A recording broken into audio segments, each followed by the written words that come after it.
लफ्ज़ हिकमत कुरान करीम में मुताद्दिद मानी के लिए इस्तेमाल हुआ है, मिसलन इल्म व दानिश, अक्ल व खुर्द, हुल्म व बर्दबारी, नबूत और इसाबत राय वगैरह। अबू हियान ने फरमाया कि हिकमत से मुराद वो कलाम है जिससे लोग नसीहत हासिल करें और उनके दिलों में मुअस्सिर हो और जिसको लोग महफूज करके दूसरों तक पहुंचाएं। इब्न अब्बास रजी अल्लाह अन्हुमा फरमाते हैं कि हिकमत से मुराद अक़ल व फ़हम और ज़हानत है, जबकि बाज़ हज़रात के मुताबिक इल्म के मुताबिक अमल करना हिकमत है और दर हकीकत इनमें कोई तज़ाद नहीं।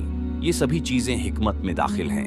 हज़रत लुक़मान हकीम की अज़मत व फजीलत के लिए यही बस है कि कुरान करीम की पूरी एक सूरत ही उनके नाम मानवन है। उस सूरह पाक की खुसूसियत ये है कि तालीमात इस्लामी का ऐलान एक मुर्द दाना लुक़मान से कराया जा रहा है, जो नौबा के गमनाम और पसमानदा इलाके के बाशिंदे हैं और जिनकी रंगत हबशियों की तरह स्याह है।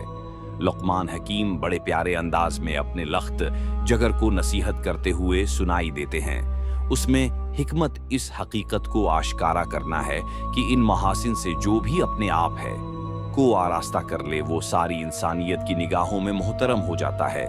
सारी कौमें उसका जिक्र बड़ी इज्जत से करती हैं और उसकी हिकमत आमूज बातों को अपने दिलों में जगह देती हैं। अकायद सहीहा का नूर और अमाल सालिहा का हुस्न और सीरत की दिलकशी काले हबशी को भी सबका महबूब बना देती है। जिस्मानी हुस्न से सीरत का जमाल कहीं दिलकुश होता है।